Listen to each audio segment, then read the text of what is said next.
At St. Cloud State University, athletics are more than just games. They're an essential part of the Husky experience. From D1 hockey games to championship-winning wrestling, volleyball, and more, there's Husky pride in every corner of campus. Whether you're on the field, in the stands, or cheering from the student section, you're a part of something big. And the best part? SCSU is close to home, affordable, and packed with community that's got your back, in class and on the court. Come see what it means to be a Husky. Schedule your campus tour today at St. Cloud State University, the home of the Huskies. For the Indians, one run on, let's see, one hit. That's all. We got one goddamn hit. You can't say goddamn on the air. Don't worry, nobody's listening anyway.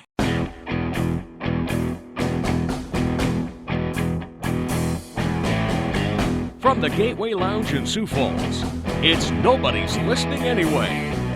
Here are your hosts, John Gaskins and Matt Zimmer.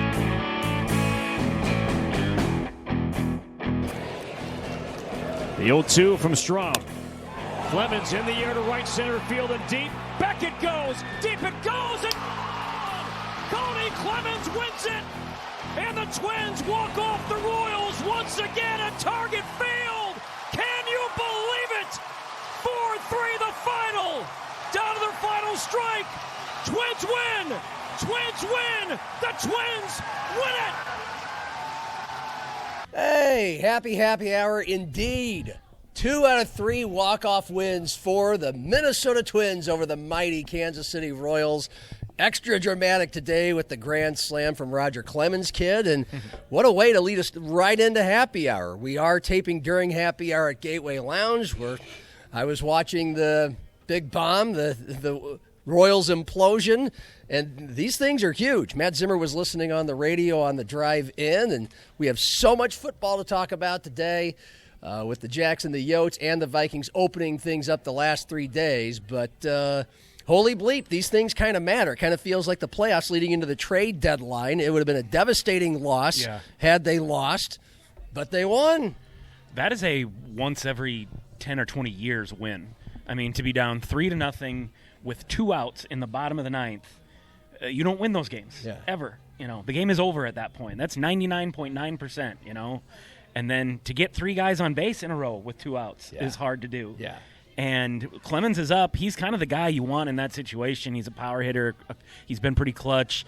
It was against a lefty, though, too. And then he's behind in the count 0-2. So it's kind of like, okay, this was a nice little rally, but 0-2 against their closer, a good nasty lefty.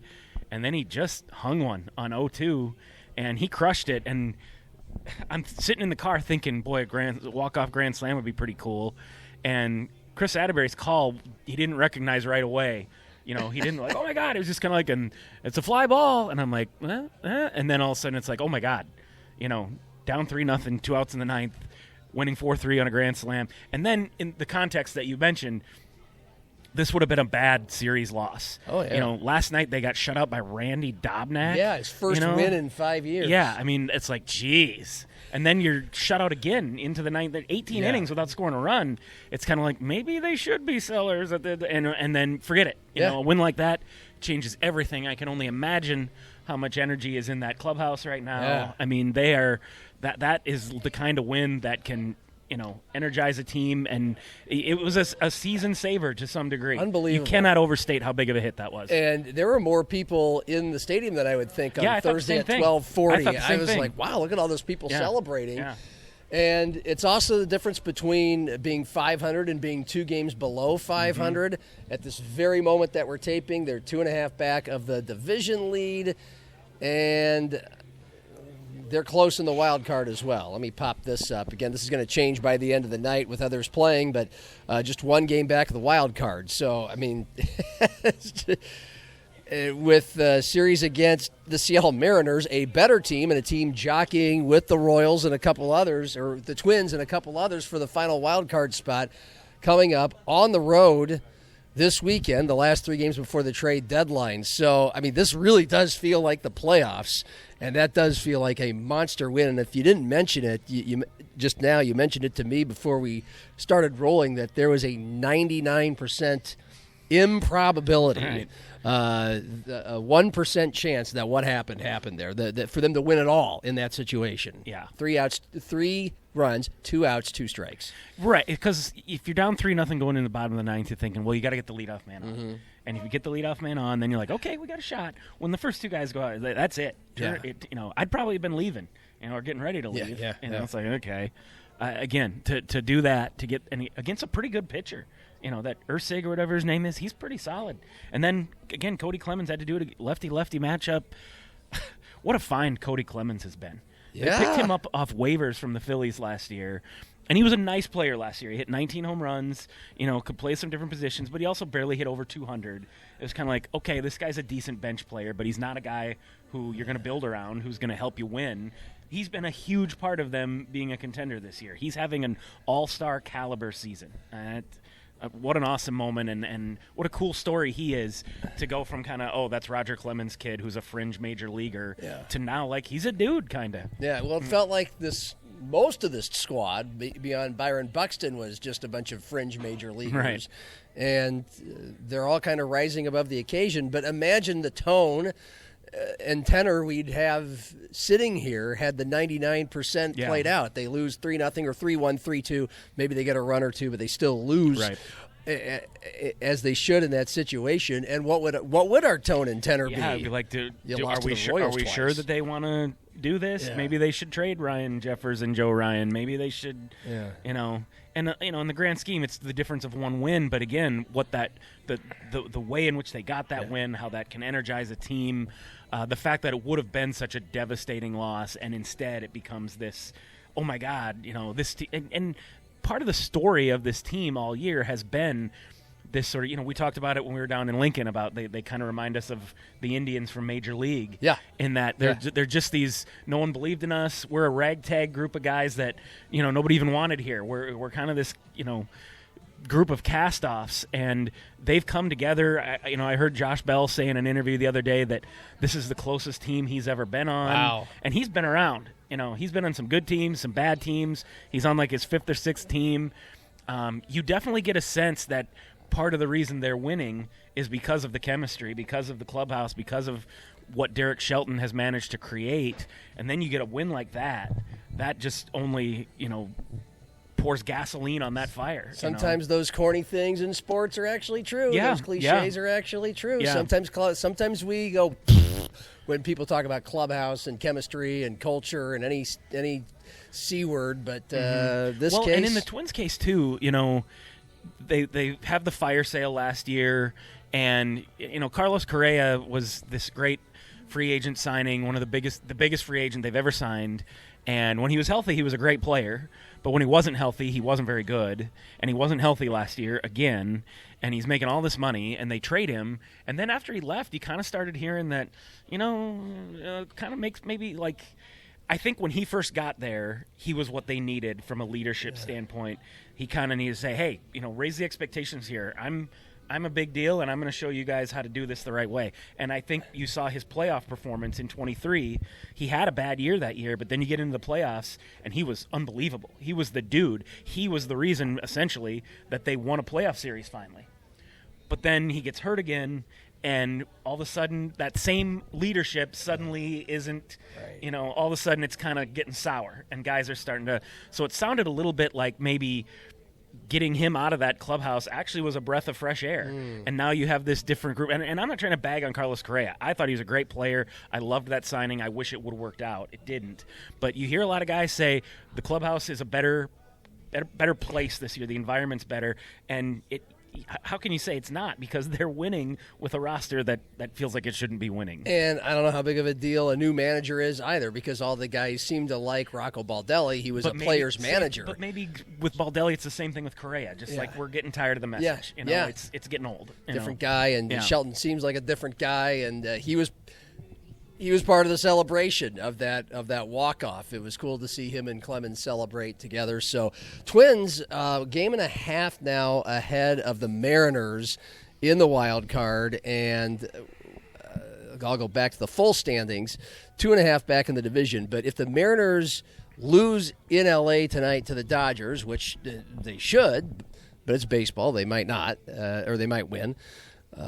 If it'll be a 2 games ahead thing over the Mariners going into this weekend series in Seattle. But these games all feel like wild pendulum swings, hence the win over the Royals. There was a 4 out of 5 or 5 out of 6 game winning streak-ish before the series against the Royals.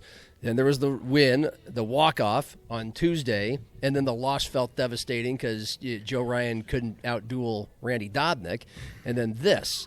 So these games in Seattle, they could be wild mood swings too. You don't know. If they go out there and lay a turd 3 times and lose 3 games, but even if that happened, at least with the Mariners, they would only be 1 back of the Mariners in the wild card race. How the others would do will dictate the standings, but also perhaps what's going to happen before the trade deadline. So do you have any – it feels like not a ton can change until then, but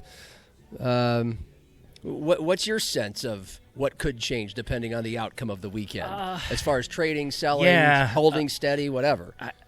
I'm still not convinced that they won't – I don't think they're going to trade Joe Ryan. Yeah. But I imagine they'll listen. You have to listen if someone really knocks you out. With Jeffers, it's a little tougher because they're carrying 3 catchers, which most teams don't do. Yeah. And the other 2 are pretty decent, Vic Caratini and Alex Jackson. And Jeffers is going to be free agent after this year. And the Yankees in particular desperately need a catcher. So I'm not convinced they won't still trade Ryan Jeffers, but if they do, they're going to tell whatever team, you're going to have to give us something back that helps us stay in contention. It's not going to be you can't give us a AA reliever, right. Yeah.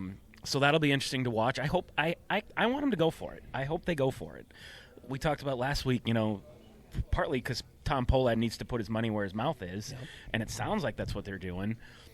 Jeremy Zoll came out in a press conference the other day, the GM, and said, we're buyers. That I'm skeptical. I'm sure they'll try to make additions, but 1, I don't think they're going to do anything earth-shattering. 2, when you have with baseball having an expanded playoff now with all these teams in the wild card race, well, that means you have fewer teams that are sellers because so many more teams are in it. The Twins are one of them. Back when only 4 teams made the playoffs, or even 6, if you're 55 and 55 on the trade deadline, you're probably going to sell. Now it's like, well, we're game out of the wild card race. Well, that means that there's 10 other teams that are in the wild card race. That's true. So, okay, you want to be a buyer. That's great. Who are you going to buy from? Yeah. There's only 4 or 5 teams maybe that are totally out of it. Like, yep, we're ready to cash in our chips. And 2 of them are in your division, the Royals and the Tigers. Yeah. So you don't want to trade with them because you want to give prospects to the Tigers or the Royals. So the amount of teams, the shopping that the Twins can do is pretty limited. They have a lot of prospect capital. Obviously, they're not going to trade Walker Jenkins or Kalen Culpepper. What they'd like to do, I would assume, is trade a couple second-tier prospects for a starting pitcher and a relief pitcher.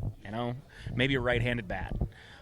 What I think they're likely to do is maybe get one of those things, and it won't be an impact guy. Now, I'd be very happy if you can play this clip back to me next week and go, you were wrong about that. I hope so, but I don't think so. I just think there's so little out there. I'd be surprised if they made some big, huge impact move. Makes sense. Right, but that'll Who's on the market? Skubal, the Cy Young winner. Yeah. But that just will never happen for 2 reasons. One, again, he's a Cy Young caliber. He's going to take serious prospects, which the Twins aren't going to want to send within their own division. So, and Yeah, they are, by the way. I mean, I'm sure the Tigers would do it for Walker Jenkins and Riley Quick or something, but the Twins don't want to do that. 2.5 back of the White Sox in the division, a game back of the Guardians for second place, and for the spot that goes after the last wild card spot. Yeah, those wild card standings are hard to read. They are. They're a game back of the Guardians, but they're actually. The Guardians have the 3rd wild card, right? They now do. It's the Yankees, Red Sox, and Guardians. Why isn't there a division line there to make it anyway? Yeah. Because I should know. Yeah. There's 3 teams that aren't division winners. Yeah. So anyway, they're right there. But then again, right below them, again, Mariners are a game and a half back of the Twins. The Astros are tied with the Twins. The Orioles are a game and a half back. So, I mean, you just got a bunch of teams in there. Long way to go. So the Twins weren't going to be our lead today. I mean, it's a big deal, but the way they won was certainly a big deal. The big deal is the football getting started at camps all over the country, certainly for the teams of highest interest around here. But before we get to that, just in case we don't have time for it at the end, it's a big 43rd birthday for somebody today. 43rd, 1983. You're not going to guess it. Clark W. Griswold, the character of Clark Griswold, first came to the movie theaters in 1983 when National Lampoon's Vacation came out, apparently on this day or this week in 1983. And I thought I'd mention that because I just saw it on my timeline today, and now I'm going to get more National Lampoon's Vacation tweets, which is awesome. But the one that I saw that popped up, so I knew it was the 43rd birthday of our introduction to Clark Griswold, were the clips of him and Christy Brinkley, just of the car scenes, the sandwich. He's the sandwich. he's dancing with the sandwich, and then of course the skinny dip in the pool, where he goes crazy and wakes up his wife in the hotel because I can remember being a kid. Cold. I can remember being a kid watching that and being like, Beverly D'Angelo is hotter than Christy Brinkley. Come on, man. Yes, your wife is way hotter, and Christy Brinkley is hot. But yeah. Come on, Beverly. Because smoke show. Because right after that, Beverly takes her top off. And that was one of the first movies because I had HBO as a kid, as you did. I had to have been 6 years old because I didn't see it in the theaters, but I probably saw it when I was 6 when it came out on HBO the next summer. Mm-hmm. Probably one of the first times I saw a real naked boobs? lady. Yeah. And there have been worse introductions to that. So I would agree with you on that. And so. Just the amount of joy that Clark Griswold gave over the years, I just thought was worthy of a mention. And then I think yesterday or the day before, I saw that Caddyshack came out this week in 1980. So just reminds you of what a run Chevy Chase went on there for about 5 years. Yeah. Caddyshack, Vacation, Fletch, and then Christmas Vacation at the end of the decade, and then he just made horrible movies and moves and had that terrible talk show, and his career went straight into the crapper. Pretty much. But now everyone hates him. Everyone hates him, but he still gets to. But everyone hated him in that too. In Community, he had the revival in Community and basically hung himself there because he lived up to his reputation as a horse's ass, which he gladly played at the pavilion here in Sioux Falls when his little Christmas Vacation tour. It came through as a birthday present over Thanksgiving weekend. So he did every year. For 2 months, he just tours the country and. A whole audience in a theater watches the movie, and then he sits there for about an hour for some Q&A. And I don't think he's drunk; he's just 82 and slow and slurs, and likes to tell dirty jokes and whatever. So we got that out of the way. We went down to Vermilion yesterday for Yotes Day 1, to Brookings today. Jack's Day 1. There's a Coyote Lounge from yesterday with you and Trey Houchin at Sioux Falls Live. We encourage people to watch. You had Jack's Chats as well. The new Jack's Chat series is out after doing how many of those in the spring with players and coaches? 21. Wow. 21 sit-downs with players and coaches, another couple today. But, let's blast out of the football gates with the Jacks and your overall thoughts on what you saw first day. For a few years now, we've been saying, wow, it's so much different now because the NCAA has continually and gradually over the years relaxed the restrictions of what you can do in the summer. And as that became more and more the case, obviously the teams are able to do more and more during the summer. It used to be you showed up and it's like, hey, how was your summer? Let's get to know each other again. And day one, it's almost like, calisthenics, like jumping jacks and running sprints. And obviously it is not like that anymore. Yeah. And it's been that way for a while. You can kind of hit the ground running on day one, and you're running plays and you're running your offense. Well, a lot of these guys have been practicing together all summer. Yes, they have. And it used to be they would do that, but the coaches couldn't be there. They would just it would be player-led practices. Well, now even they're relaxing that a little bit. The coaches can be. Don't quote me on exactly what all the rules are because I'm not a coach, but I know they have continued to gradually open that up a little bit more. So on day one, they're practicing. They're doing. So is it really day one then? That's kind of what I'm saying. It's not. Yeah. It doesn't feel that way at all. You've been seeing these guys all the time. Why does everybody call it day one? Because it's the literal first actual official practice with no restrictions, none. Got it. But it's still. Having said all of that, I still was struck both in Vermilion and Brookings by just how much they went right into all the team stuff. Like, usually I always feel like on that first day, it's kind of like, indie drills, 7-on-7, a little bit of team, indie team, we'll come back and forth. It felt like both USD and SDSU, like it was almost exclusively team stuff, going against each other. Now, they're not in full pads yet, so there's no hitting or everything. And maybe when they get to full pads, they'll go back to doing a little more indie stuff. But yesterday in Vermilion, I was kind of looking around like, how long is this period? Like they just were running plays for so long. I kept waiting for them to break back into their groups, and they just didn't. And it just went for so long. And Vitz was like, yeah, that's where we're at. We can do that. And then today it was the same thing. And I said to Dan, geez, that was a lot of team. And he goes, we want to play football. It's like, we don't need to be out here, doing jumping jacks. Let's play. Let's run our stuff. Let's get good at what we want to do. So they got right into it. They opened practice, the first practice, with a no-huddle offense session. Like, that was the first thing they did. That's what they started with.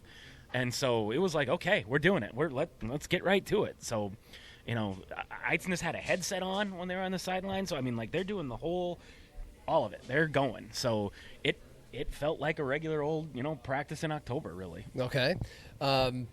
Which day, which team stuck out more? Not in like who was better, but just in like what was a day full of more wows? I would say there wasn't a lot of wows either way.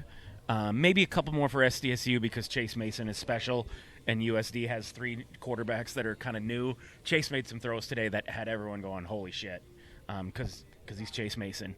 I got a sense that Dan was a little happier with how his first practice was than Vitz was. Vitz wasn't mad by any means, but when he was talking to his guys, he said, hey, we can be better than this. He was like, I know it's hot. I know it's windy. He's like, you guys got to rise to meet that. There's going to be adversity. There's going to be times where everything isn't perfect. And he said to his team when he's talking to him, he's like, I saw some guys' body language today that I didn't like. I saw some guys that showed me that I'm not sure if they can rise to the occasion when we need it. And it was very much a challenge to his guys. He did it in a positive way. It wasn't like, you guys suck, I'm not happy with today. But he definitely challenged them. And I referenced it when I talked to him in the Coyote Lounge. And he said, yeah, we have to make sure that these guys understand you got to bring it every day. There's going to be times where you don't want to do it because it's hot or it's cold or you feel like shit or whatever it is, So from that aspect, Dan seemed a little happier, I guess. But I don't want that to, don't clip that and make it look like I said that USD had a crappy day and SDSU didn't. That's not what I'm saying. I'm just answering your question. I didn't think anybody for SDSU, like I said, other than a couple really nice throws that Chase made, where you went like, oh, wow, this is just day one. And even with USD, I didn't think the quarterbacks looked awesome, but it was really windy, and it was just one day. I'm not there today. Maybe all 3 of them were awesome today. Yeah. You don't want to rush to judgment. So yeah, it was really windy yesterday. I know they struggled throwing the deep ball. They were fine with the short intermediate stuff, but when they tried to go deep, and it's hard to throw the ball when it's that windy. Things flapping around out there. Yeah. Okay, well, give me your breakdown of the 3 USD quarterbacks from what you saw day one. Yesterday on this show and a couple other times in the spring with Matt Vitztham on Media Day, we went through the 3 and what they bring to the table, but what did you see out of them? I maybe shouldn't do this, but I know this is what the people want to hear, so I'll say it. I think it's Proctor 1, Majeski 2, Kremascoli 3. Okay. But I could be wrong. That's just sort of the sense I get from some things that Travis Johansson said before he left, from some of the things that Vitz has told me, just from piecing some things together when you look at the resumes. Jackson Proctor is a 1-year guy, and he played it at the FBS level. He didn't come here to be a backup. They didn't bring him here to be a backup. That's what I've been saying. I think he's the odds-on favorite. You wouldn't go get that unless you thought you might need it. Yeah. The same way the Vikings went out and got Kyler Murray. Yeah. And then with Majeski, he's kind of the, I don't know quite how high they are on him. If he's someone they envision as someday being an Aiden Bauman caliber, a Taryn Christian, an all-conference dude. Well, when I was asking how to pronounce his name, Matt Vitztham told me you're going to want to remember this name. Yeah. So hear it because you'll be saying it a lot someday. I think they think pretty highly of him, and it's enticing to have a guy like that because if he does win the job, then you're looking at a guy that you can build around potentially for a few years. Yeah. It's a little different in the NIL era. You don't want him to get too good because then someone's going to steal him from you. Yeah. But he could be your guy for 3 or 4 years. Yeah. So there's that. And that's not to say that Nevin Cremascoli isn't in the picture. He has obviously things that work in his favor too. He can move around. He's athletic. He's big. He's been in the system. He knows what he's doing. I think the nice thing about their quarterback situation is the floor is high. I think all 3 of those guys, it's not like, oh, geez, this one's got to play now. Yeah. I think that the fact that Vitz has continued to say this is a close battle. All 3 of these guys are bringing it. Well, that means that no matter how they end up ranking them, 1, 2, 3, if they end up having to use all 3, and sometimes that happens, the Jacks had to use 3 quarterbacks last year, well, then you're in relatively decent shape no matter which one of them you got. Obviously, you want one to separate himself, but I think they feel pretty good if they have to go with any of those 3. See, it's interesting. When I was just parsing together things that Vitztham has said, it felt like he mentions Cremascoli as it's comforting because he's been in the system for a while. He has a calming presence, and I thought, well, that's the good safe bet. There's nothing wrong with safe. When you have a new quarterback, but he's been in the same system with the same coaches for a while, and you start off with not a punching bag, Central Connecticut, right away.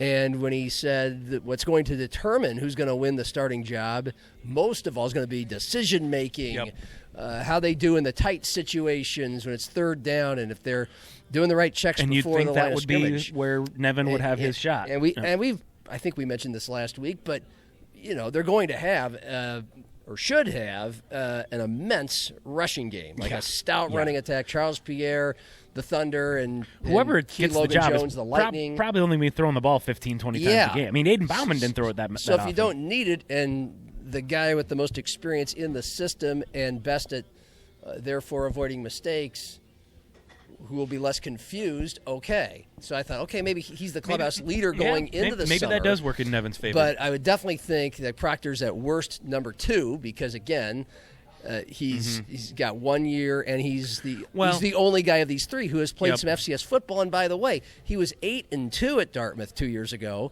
and he set the completion percentage record at the school, 68%. So it's not like he's an erratic passer. 13 touchdowns, 3 interceptions. Those stats lend to he makes good decisions. He's what that they're looking for. And maybe also they could decide that if Austin Majewski doesn't win the job, and let's say Majewski and Proctor does, even if they felt like Majewski was the number 2, maybe you go with Nevin as your backup and have Austin be more of a 3 and sit back and learn, just because of what you're talking about, the experience and the sort of intangibles that Nevin would bring. Because again, I don't want anyone to think by me saying what I thought the rankings was that means I'm saying Nevin isn't any good or that he's not being seriously considered or anything like that.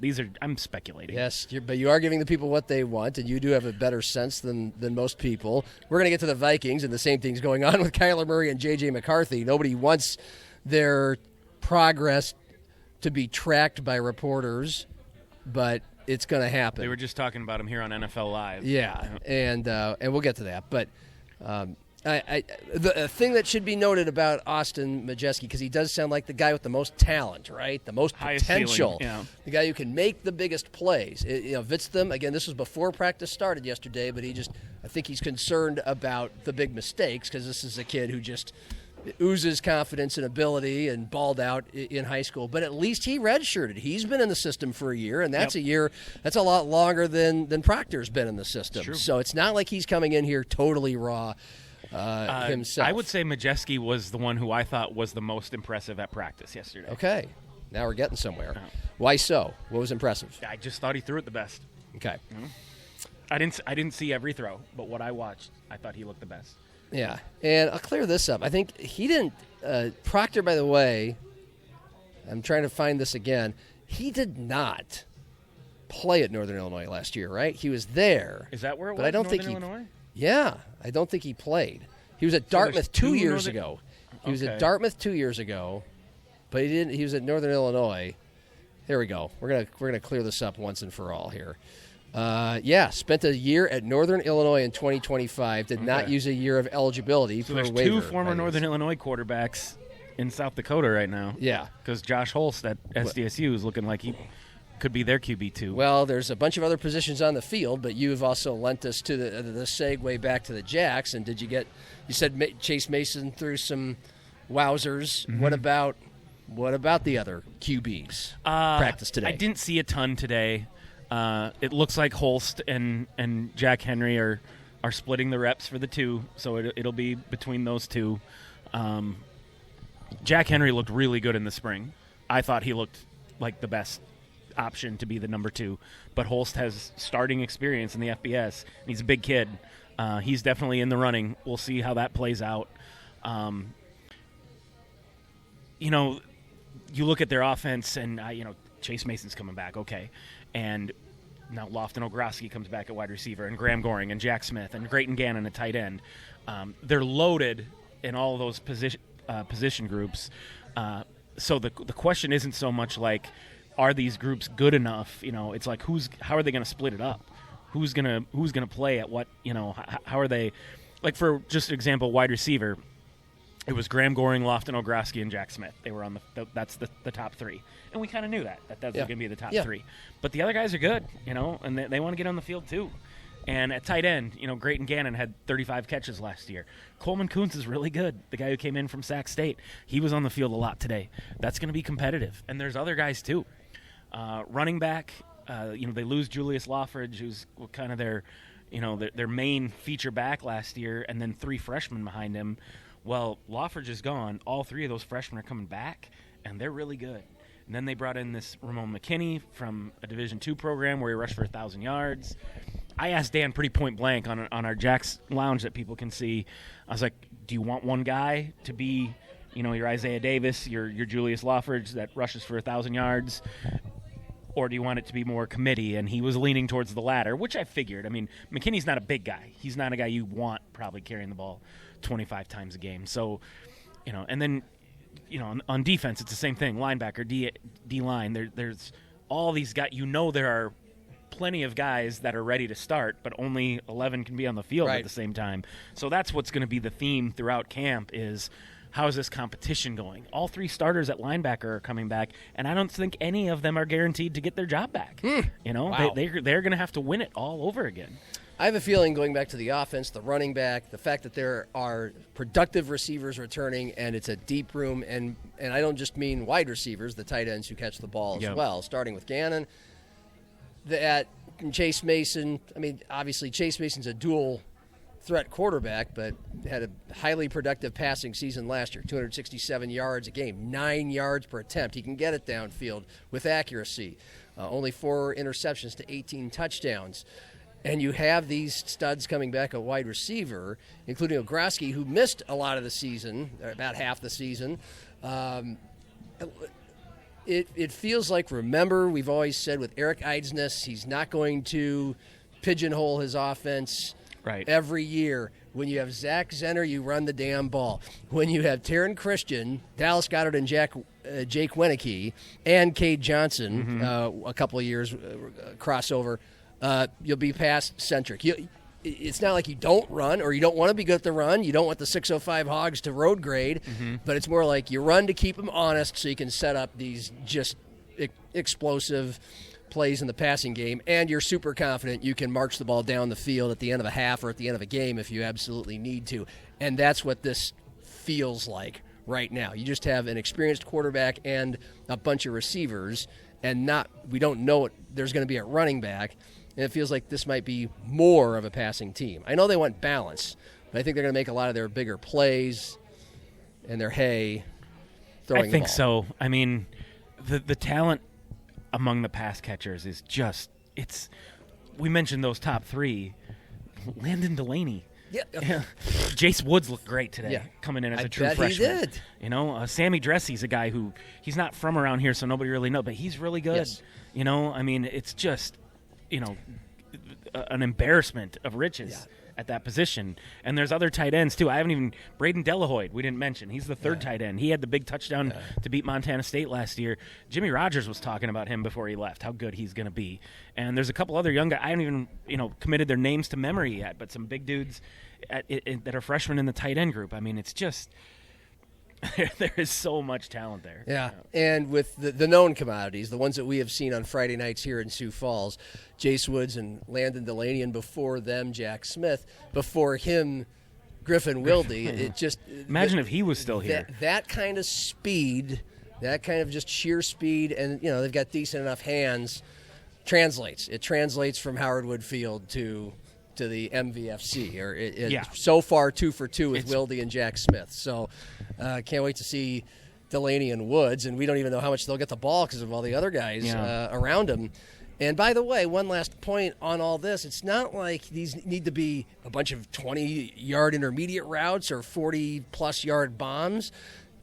Jack Smith proved in that touchdown to open the game against USD in the Dome last year, just dump it in his hands and let him go. These guys, again, Landon Delaney and Jace Woods both have that ability as well. They never did it last year, but Dan talked a bunch to me about putting Lofton Ogroski in at running back. Just like, why not? He's fast and he can make plays. He's, there's a ton of possibilities with what they have and how deep they are and how many different guys they can move around. Yeah. By the way, can you glean much of line play from day one of practice? No, not yet, because they're not, it's interesting to see who's where. Yeah. Last year Shane Willenbring got moved from center to guard late in the year, partly because they had Nate Adams, who was a senior who'd been all over and was very experienced, and he did a really nice job when he moved to center.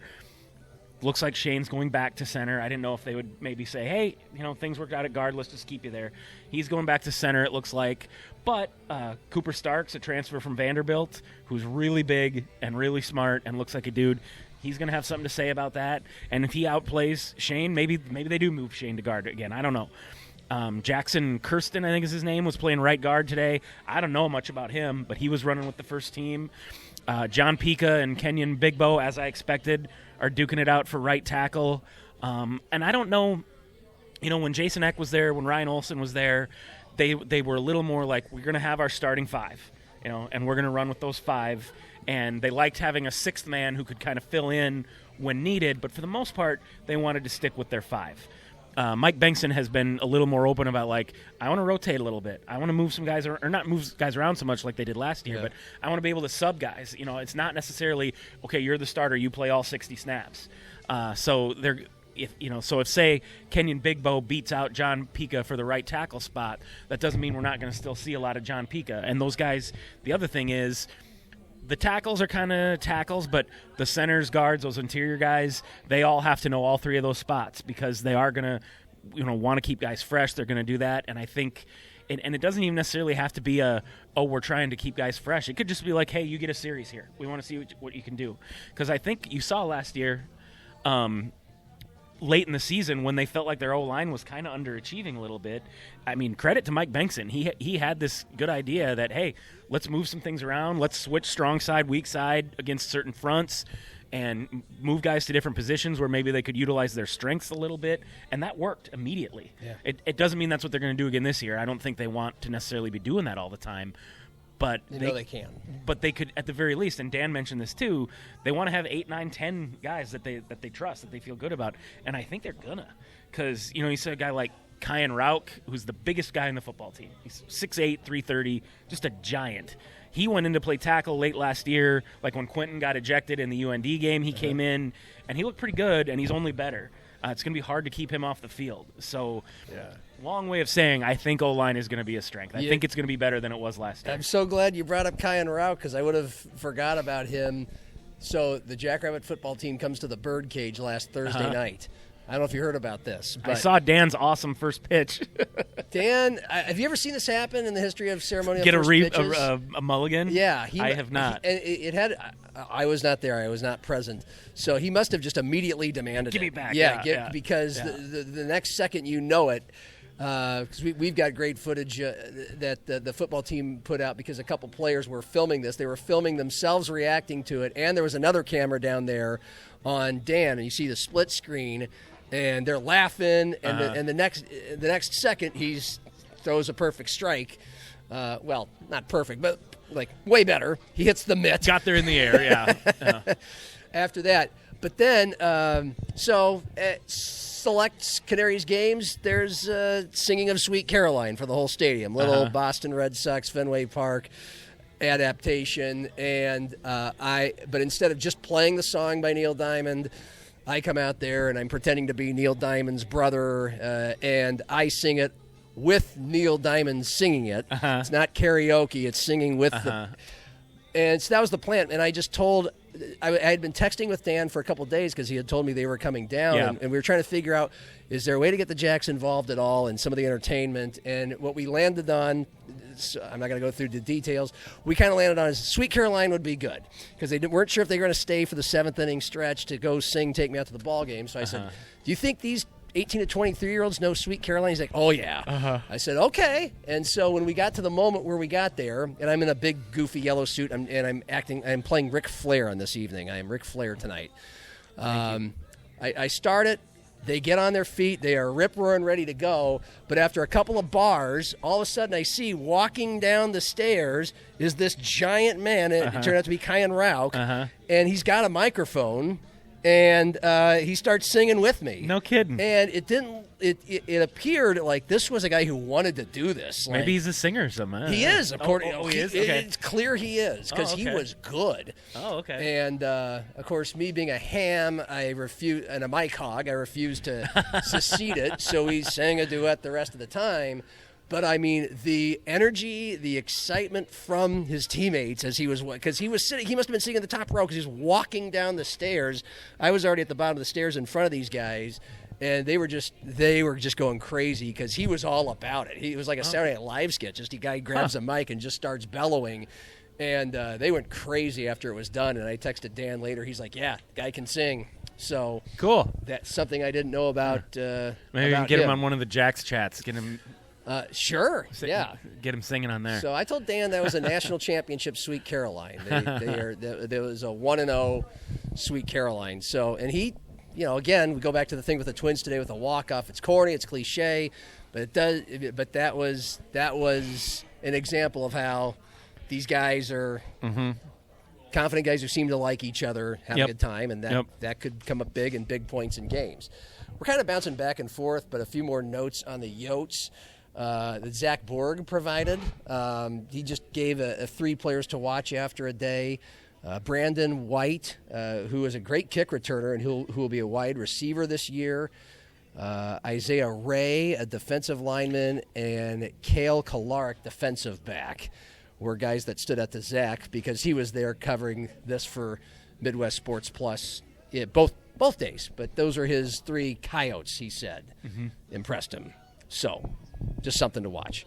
One more USD note. Last couple days, I haven't done this in years, but I don't know. It was the middle of the day. I decided to turn on the TV and watch some of the Big Ten Conference media days, and they televised the live 10 to 15-minute podium portions of these head coaches.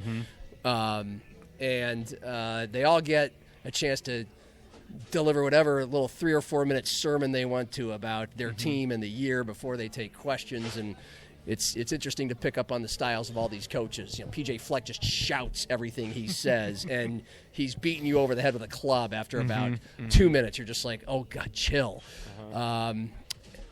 Greg Schiano of Rutgers, I just thought, had a very similar cadence to George W. Bush, bizarrely, in the way he talks, which kind of surprised me. But fool me once, shame on me. It was something. It was kind of like that. He's kind of like everything he said, he's saying with a nod and a finger twirl, like And a reporter asked him, and this is Rutgers. This is like the team of least interest in the league, but they were the worst defense in the league. Which is why they fired their defensive coordinator. But they also were one of the nation's leaders in turnovers. They were terrible at turnovers and turnover margin, and that's what the question was about. How do you turn that around? And he said, yeah, we got to take care of the ball better. We also got to take the ball away more. And in general, we have to be a much better defense, period, which is why, well, let's just play the clip. We have the clip. What we need to do is we need to get better at taking the ball away. We need to get better at defense, period, and that's why we hired Travis Johansson as our new coordinator. I am really thrilled and excited not only to see the level of play rise, but the feeling between those players, that chemistry between the players and the coaches. I see it developing every day, and it's an exciting thing to me. So, unprompted, on a different subject, he brought up Travis Johansson and his thrill and excitement of bringing Travis in as the defensive coordinator. So I thought that was a cool angle to come out of Big Ten for all of us. I mean, we'll be keeping an eye on him, certainly. It's a big assignment. They were a lousy defense, and anybody who coaches at Rutgers is pushing the boulder up the hill. But if he succeeds, that's something that we could see Travis climb up the ladder just like we've seen Jimmy Rogers and Jason X. So. Yeah, very much so. All right. Meanwhile, the Vikings had their first practice yesterday, and we're watching them on the big screen here at Gateway. It's on ESPN. It's one of the more intriguing quarterback battles in the NFL. And how many are there really? I mean, I don't know.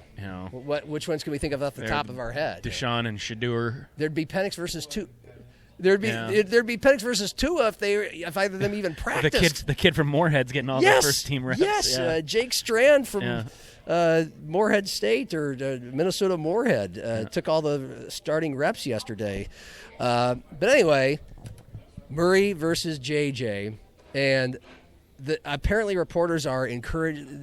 They're not outlawed, but they're encouraged that they're asked not to track stats, but of course they do. So Judge Zolgad kept tabs, and here were the results of. Are you interested in this? Yes. Of day one, snaps total: Murray 22, JJ 18. Completions and attempts. Murray was 10 of 17 and struggled in 7 on 7. Murray was 2 of 6 and 7 on 7. There's no pass rush. You should be lighting it up in 7 on 7, which JJ was perfect, but Kyler was just 2 of 6. Overall, Kyler 10 of 17, Murray 13 of 15. The only one to. Wait. You said Kyler and then Murray. Sorry, Kyler Murray was 10 of. I'm excited. Okay. Kyler Murray was 10 of 17. JJ McCarthy was 13 of 15. Okay. So McCarthy on fewer snaps, fewer pass attempts, more accurate. The only one to throw an interception was Kyler Murray. He threw a deep ball to James Pierre, and then Pierre went down and was injured or down for a while. But apparently the latest word, it was just a cramp. JJ looked impressive with most of his throws. As usually, threw some risky throws. But also, this was Judd's spin on it. You expect J.J. McCarthy to have a better first day because he's been in the Vikings offense and he knows the playbook better. And meanwhile, Kyler Murray feels more pressure too. Everyone assumes it's Murray's job. Yeah. And so Murray probably isn't feeling a ton of pressure like I got to go out and win the job on day one. He doesn't. Yeah. For J.J. to win the job, the numbers are going to have to be like that every practice. He's going to have to be markedly better than Kyler Murray every single day. They want Kyler Murray to win the job. They brought him in there to win the job. I don't think JJ has much chance. That's why they brought Kyler in. Yeah. So the only way JJ wins is if he's head and shoulders better. Yeah. Well, okay, so on day one he was. Good for you. Good for JJ. That means he understands the assignment. He's like, I got to be better than this guy every day because nobody wants me to win this job. The deck is stacked against me. Yeah. It is. Well, Kyler doesn't have to worry about it. I'm not sure. I'm sure he's not. Oh, I was 10 for 17 day one. I threw an interception and JJ didn't. What am I going to do? Yeah. I don't think he's too worried about it. Yeah. So, like you said, JJ's starting from a different point. Let's see where they're at in a couple weeks. So there's a couple of remarks here. We'll start with Kyler Murray because you mentioned how he feels about all this. The guy has always given off a weird vibe and, in my opinion, a borderline spoiled brat type of vibe. Number one pick. He had that awkward interview with Dan Patrick years ago before the draft. He was a kid, but it was still kind of like he had this interview with Dan Patrick where he had to keep looking over to the side at his dad and his agent to answer every question. Oh, really? But that was 7 years ago. He was a kid. Yeah. He's just always he's a very, I'll say this, he's an authentic person. He's not, JJ or Kirk Cousins, those guys, I think that they're generally positive, natural leaders and high-spirited. Come off as tryhards, Very polished tryhards. Yeah. That's not Kyler Murray. And he did it in mini camps, and he did it again yesterday in talking about how much reps matter. Here it is. Of the system and trying to get, into it and learn it. What are some of the toughest things about trying to become comfortable with the system? For me, I think it's a reps thing. Continue to do it over and over again. Say it over and over again, and the more you do it, the more you say it, the more it comes natural, the more it comes easier. And I think that's really the process for me. I think once all that settles down, for me, it's just playing football. So he's just being honest. I saw a couple people on social media translate it as he was complaining, but he's stating the obvious. 2 years ago, when J.J. McCarthy was the number 1 draft pick and a rookie and had not been hurt yet, and the Vikings brought in Sam Darnold, I don't remember how much of a competition that was supposed to be, but pretty much from day one, Darnold was getting most of the number 1 reps, and Darnold was learning. They were learning at the same speed. We heard that J.J. was outplaying him. Yeah. What does that mean? I think I recall it. Yeah. Cordell might recall. It was a real thing. But Darnold was getting a lot more reps. Well, that certainly helped his cause as he went on to have an outstanding season. Have it be outstanding.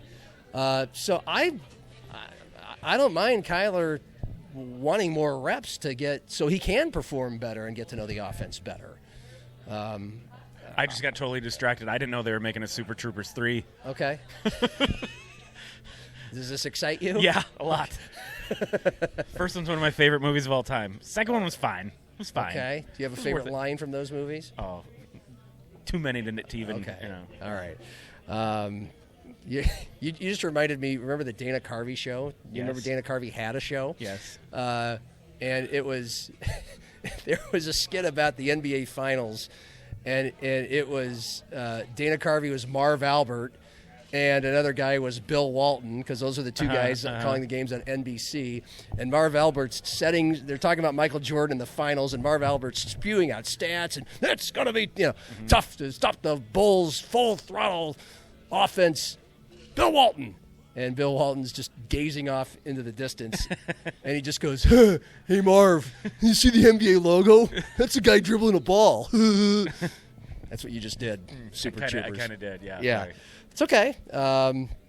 But anyway, I agree with Kyler Murray. If he got more snaps, if he got more reps from the jump, he'll be better, and he'll be better faster. And so if he really is remember, I don't know if you saw it, but Adam Thielen himself, and I don't know what kind of intel Adam has, but he was on the team last year. And he really likes J.J. McCarthy. Yeah. Everybody does, as far as the personality. But Adam Thielen said yesterday on NFL Live, and he's trying to get himself a broadcasting job. Sure.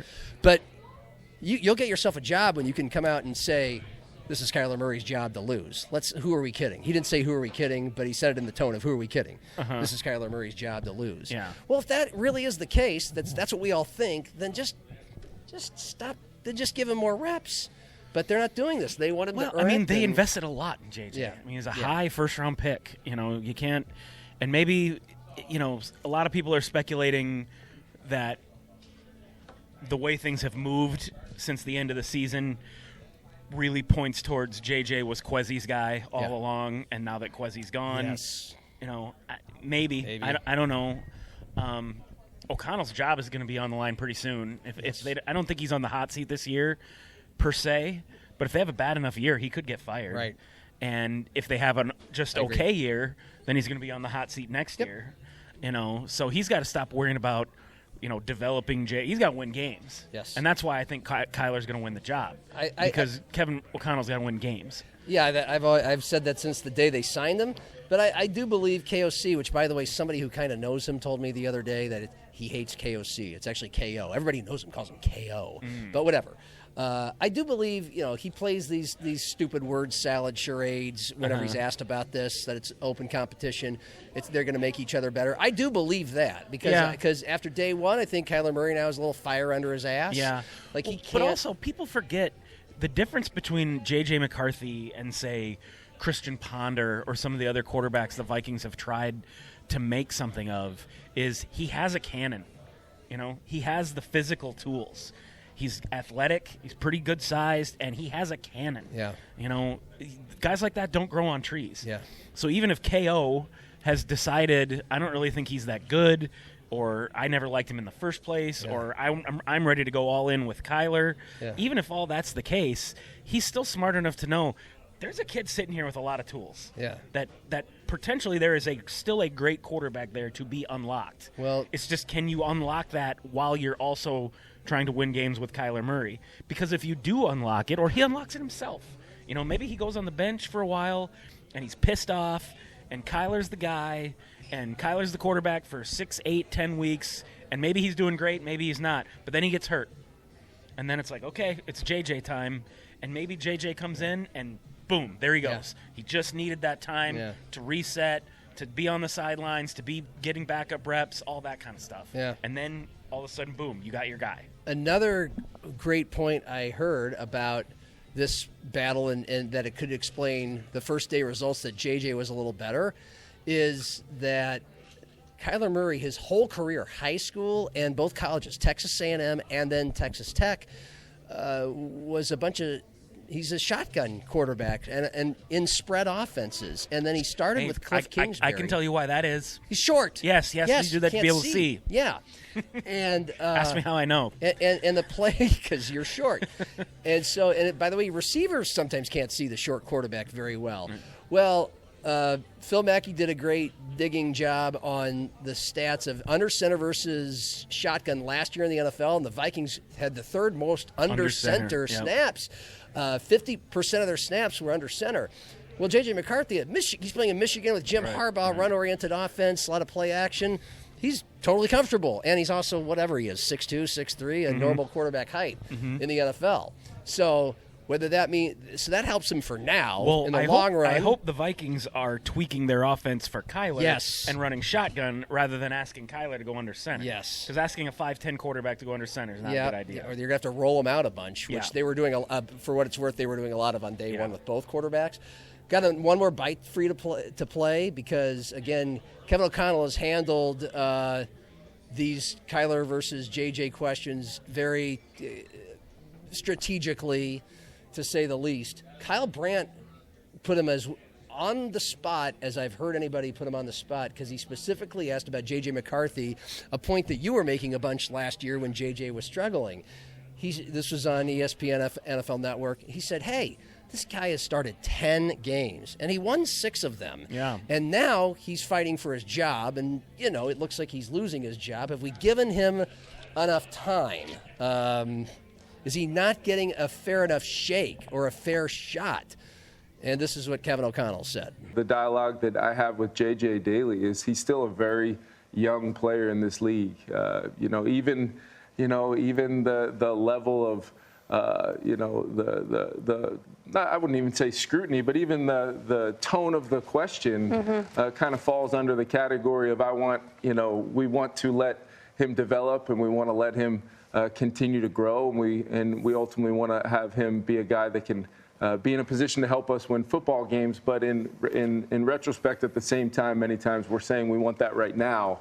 And I believe he's a young, talented player with with a ton of upside in front of him. And we can't go backwards and change the past of maybe some of that development time that was lost either in year one or after getting off to a good start, winning a divisional game on the road against the team that won the division in week 1 last year. He gets hurt and misses some time, and that is not anybody's fault. Okay, and Zim hasn't seen this yet, so he just Kevin O'Connell basically said, we want him to develop, we want him to grow in this position, but we need to win games. We want it to win now. He had plenty of developing time last year. He got hurt. He missed time. Not his fault that he got hurt, but he did. So we're looking for the best possible outcome, and our job is to win football games. I.e., I have to secure my job security. Yeah. Secure my job security. Yeah. So it's just, well, the answer is no. He has not had enough time. Yeah. And it's so different now with how rookie contracts, you got 4 years basically. I've said this in a few other places, maybe on this podcast. I think if I was the Vikings, saying this right now, not knowing how good or bad JJ is going to be, I would try to find a way to extend his contract, maybe give yourself buy a little more time. Obviously, you're not going to have to make it a huge contract. He hasn't earned that yet. But I don't think at the end of this contract you just go bye.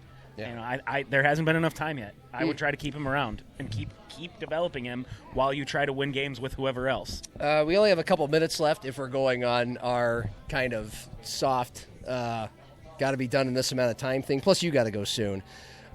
One word about the Canaries. They had one 9 out of 10 out of the All-Star break until they lost last night in Lake Country, Wisconsin. They have 4 more games on their road trip. Then they're back at the Birdcage all next week, Tuesday through Sunday. Huge games.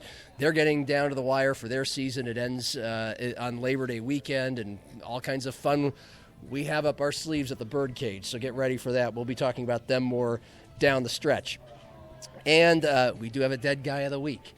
And it's a guy you just wrote about. John Anderson. John Anderson, the baseball coach at Minnesota. I encourage people to read the column, but give us a glimpse. You had kind of 2 interactions with him. Yep. The first of which, and by the way, this was a legend. I mean, you're a terribly hard place to coach baseball. He was there for 43 years, went to the NCAA Tournament 19 out of 43 times, living legend, and everybody just loved the guy. And you understood why. He was a very, very nice man and beloved by everybody, very much revered by everybody. I mean, I'm pretty tuned into the baseball community from playing for all those years, and I've been teammates with a lot of great players and coaches, and his name came up a lot, and he was, like I said, just deeply respected, very well liked. And the short version of the story I wrote about for people that didn't read it, when I was in high school, I was a very average player who wanted to play college baseball. And, I got a couple letters from, some NAIA schools, but that was about it. I wanted to go to Augie, and Augie wasn't recruiting me. I took the hint. But I was like, you know what? If I'm going to walk on, why wouldn't I walk on somewhere cool, Nebraska or Minnesota or something? So I emailed John Anderson and said, hey, I want to walk on. And 2 nights later, he called me at home. You couldn't believe it? Couldn't believe it, and we had a 10-minute conversation. Like a letter in the mail? Yep. Or was it an email? No, I emailed him. Okay, thank you. And early the days of internet email. was pretty new, yeah. And he called me, no cell phones in those days. Called me on the family phone. Yeah, in the kitchen. And, answered it in the kitchen. I remember standing there in the kitchen talking to him, and I just was so struck by all he wanted to talk about was academics. What are you going to major in? What kind of grades are you getting?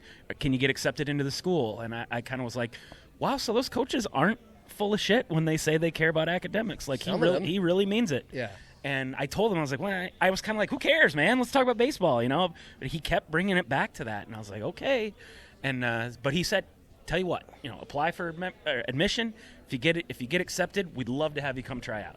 And I thought that was the coolest thing ever. Yeah. And I didn't get accepted, and I didn't end up going there. But yeah, great guy. Was sad to hear that he died. Your second story was covering a Gopher Jackrabbit baseball game, and I'll encourage people to read the column, SiouxFallsLive.com. I had that story, though, that you just told reminded me of a similar situation for me. I was a high school golfer. I won 1 tournament. I was okay, but I wasn't on anybody's radar, and I wasn't planning on playing college golf. A community college in Kansas called me, and I almost laughed. I'm like, how did you find me? I'm not one of the top 10 players in Omaha, let alone the state. And I just told them I don't want to go to community college, and I'm not playing. But I was planning on going to the University of Nebraska, where I pretty much was always planning on going to college my whole life. And for Husker football, for a big college, for a big journalism school, all that. That's just where I wanted to go. And but I was still I had the same curiosity about walking on to the golf team that you had about the baseball team. Now, I waited until I had just moved into Lincoln, like a day or two after I moved down there to start college, a few days before classes started. And I went and played golf with somebody. And I knew who the Nebraska golf coach was, Larry Romju. He was this old guy, been there forever, and so I saw him sitting in the clubhouse, and I'm like, "Fuck it, I'll go talk to him." And he was just an old, crusty asshole. And 2 years later, I would live with golfers on the Nebraska golf team. who were from Australia, hated the man. They thought they say he was a huge prick. And they purposefully would hit huge divots when the wind was blowing in their face, so divots of dirt would fly in Larry. Not a respected coach. But anyway, he was intimidating. And I just introduced myself, and he didn't seem to be really in the mood to talk to me or anybody. But I just said the same thing, like, I'm just curious what, and he's like, I'm curious about it walking on. He's like, and he did not talk to me about academics. He's just like, well, you can walk on. We got tryouts. Next week. But he's like, so how did you do at the state amateur? And I'm like, at the junior amateur, I missed the cut by a stroke. No, the men's amateur. Not the. I'm like, I didn't play in it. He's like, what's your handicap? And I was like, 7, 8. He's like, yeah, most of our players are scratch golfers or better. And so he was a little bit more honest with me than John Anderson was with you. He was just like, get out of here. And by the way, I was thankful. I'm like, no, I don't want to try out, and I don't want to embarrass myself, and I don't want to play college golf. That's fine. And you went to St. Cloud State anyway. Hey, thank you, St. Cloud State, who makes this show possible. Watch everything at Sioux Falls Live, the Jackrabbit Lounge from Jackrabbit Practice today and Coyote Lounge yesterday. For video producer Cordell Wright, I'm John. Thanks to the Gateway Lounge, and cheers.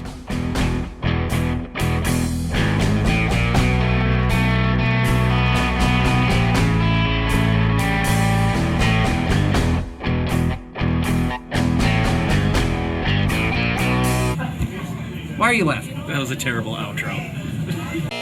You guys need another round of drinks? Yes.